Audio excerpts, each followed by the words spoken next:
5 tá aí, hein? Pra você se preparar pra torcer pelo Brasil. Com milhões de cupons e frete grátis. Amazon, patrocinadora oficial da Seleção Brasileira de Ele Futebol. ocorre na zona periférica e a hiperplasia prostática benigna ocorre na zona de transição. A hiperplasia prostática benigna não é um precursor e não vira câncer, tá? Ela tem a ver com questões de testosterona e idade e umas questões aí de crescimento e hiperproliferação fibroestromal, tá? Fibroestromal, uma coisa que cresce fibroblasto, fibrose e estroma, tá? E cresce, né? As glândulas também têm um crescimento um pouco maior, porém não é maligno, não tem nada a ver. As duas doenças são diferentes em zonas diferentes da próstata, tá? Então, lembrando do cantinho da saudade, ela envolve a uretra, que é a hiperplasia prostática benigna, e o alvo dela é a zona de transição, né, que é essa zona aqui, que vai apertar, vai comprimir normalmente a uretra, tá?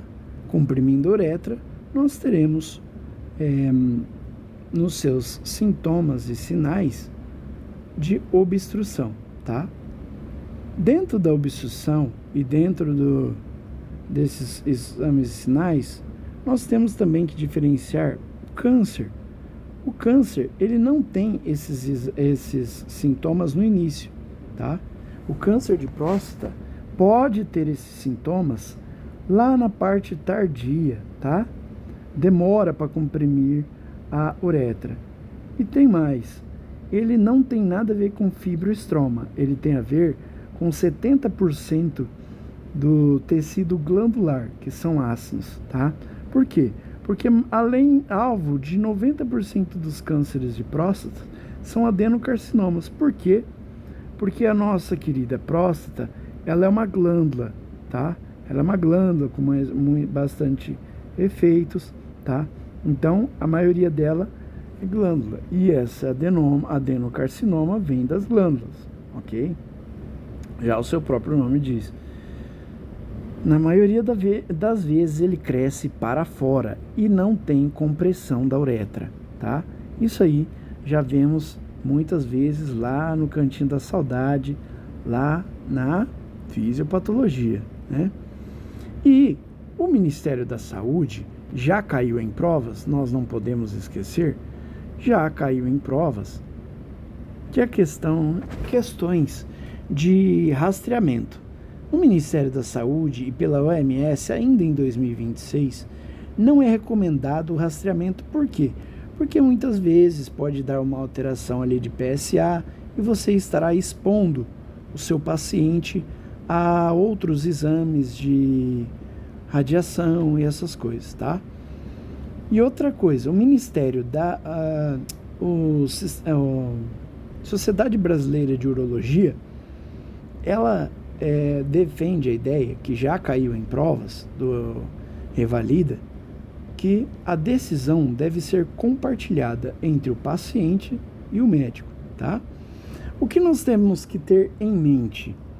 O que nós temos que temos que ter uma visão voltada para essa faixa etária, acima de 65 anos, tá? Acima de 65 anos é o queridinho aí do câncer de próstata, tá? Outra questão também é a etnia negra, tá? A população negra é comum aí esse tipo de afetação, e a asiática é a que menos afeta.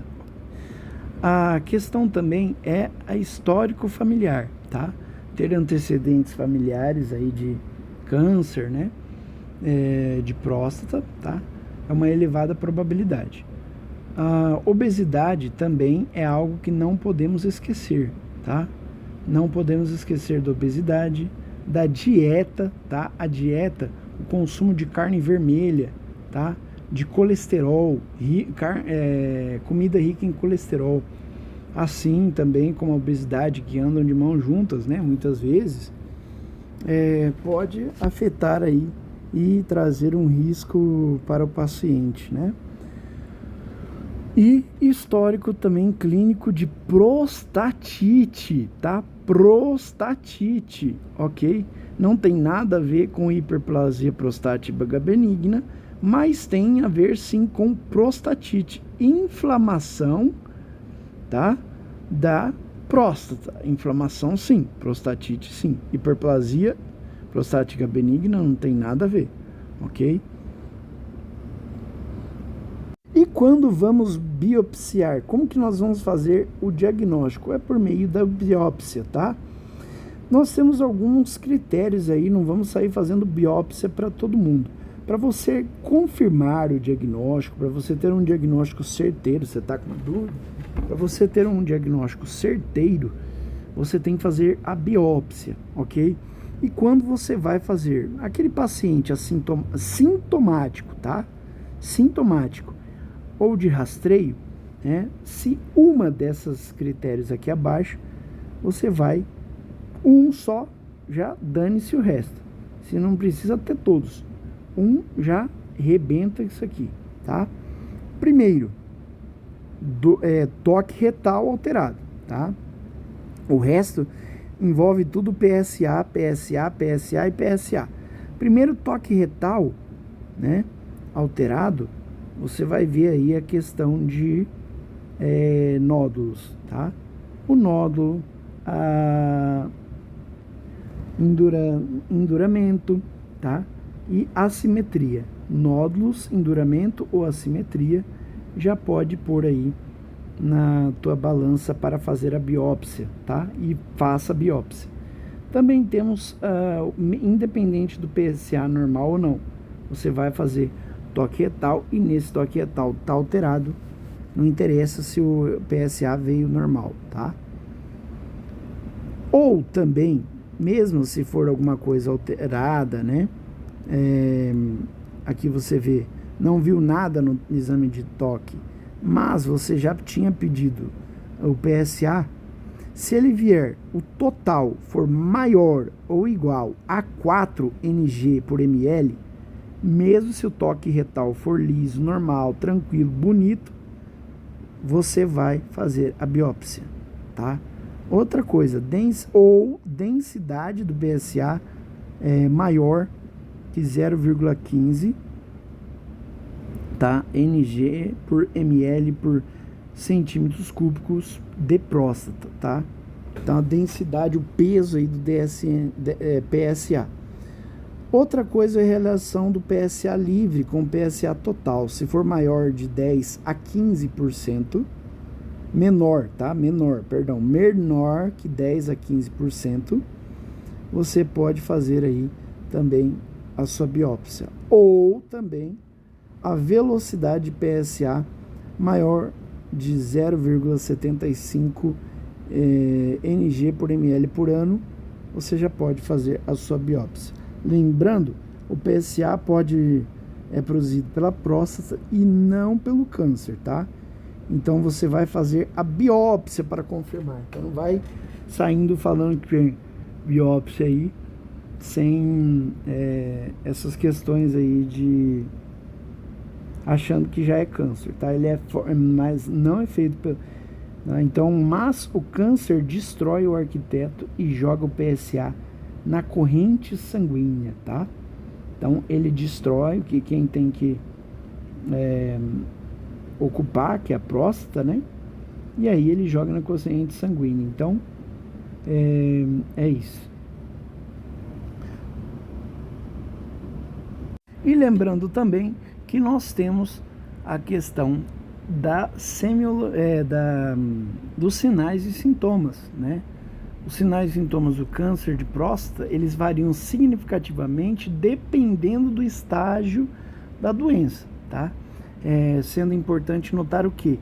Que em muitos casos a neoplasia é assintomática, tá? Nas fases iniciais e no meio também, tá? Aí você vê o exame prático aí do rastreamento e consegue detectar aí as coisas diferentes aí, né? Aqui nós temos que lembrar que, primeiro assim, Vamos lembrar, quando a doença ela ainda é localizada, tá? Ela ainda é restrito à próstata, nós temos, por exemplo, a disúria, tá? Que é um desconforto urinário, ali, dor, né? Tem também a hematúria, temos a retenção urinária, dificuldade de esvaziar a bexiga ali, que obstruiu, né? A uretra. Tem também a incontinência urinária, tem a hematoespermia, tá? Lembre-se disso aqui, hematoespermia, tá? Quando a pessoa ejacula, sai sangue também, tá? Então, lembre-se dos que tem sangue, hematúria, hematoespermia, tá? De retenções ou incontinência, de controle, incontinência ou retenções, tá? A dor, tá? E, não menos importante, a dor. Então, no sangue, hematúria e hematoespermia. Também retenção e incontinência urinária, disfunção erétil também, tá? Lembrando, joga aqui junto com a função aqui de controle aqui, ó, de esfíncter, tá? Coloca a disfunção urinária. Então, disfunção erétil, disfunção urinária não, disfunção erétil, tá? Mais retenção urinária ou incontinência urinária, né? E também temos a hematoespermia, a hematúria e a disúria, tá? E quando é metastásica? A metastásica, lembre-se que ali tá tudo pertinho, né? Da coluna, tá perto ali da pelvis, cheia de ossos densos, né? E perto da coluna também. O que nós vamos lembrar? Esse câncer, ele já tem um tropismo por osso, tá? Ele tem um tropismo ósseo. O que significa o quê? Que a tendência de se espalhar para os ossos é especialmente da coluna ali perto, tá? Então, atrás dele está a coluna. E você vai ter o quê? Você vai ter essa questão aí da coluna vertebral sendo envolvida ali, tá? Nós temos um plexo muito famoso ali naquele lugar, para quem gostava dos epônimos, o plexo venoso prostático, né? Chamado de plexo de Batson, né? O plexo venoso prostático, que é o plexo de Batson, e ali ele se espalha para a coluna principalmente. Aí nós vamos ter o que? Primeiro, dorócia, tá? Dorócia. Outra questão aqui, nós vamos ter quem também? Além da dorócia, tem também as fraturas ósseas, tá? Tem fratura óssea, por quê? Porque o câncer não vai fazer osso, ele vai ser um bicho estranho lá, mole, entendeu? Então, ele causa fraqueza óssea e isso vai fragilizando o osso e vai causando grandes fraturas, tá? Sem grandes traumas. Tem fraturinhas sem grandes traumas. Outra questão também é a sintomatologia consumptivas, que é a perda de peso, né? Que é o organismo consumindo ali, como todo bom, como todo mau câncer, né? Paresia ou parestesia dos membros inferiores. Ora, se comprime a coluna vertebral, vai acontecer o quê? A pessoa vai sentir, os membros inferiores vão sentir, porque afeta ali toda a questão da espinha ali e leva a inervação, isso causa fraqueza ou formigamento nas pernas, tá? Paresia ou parestesia nos membros inferiores. E é isso quanto à questão do diagnóstico.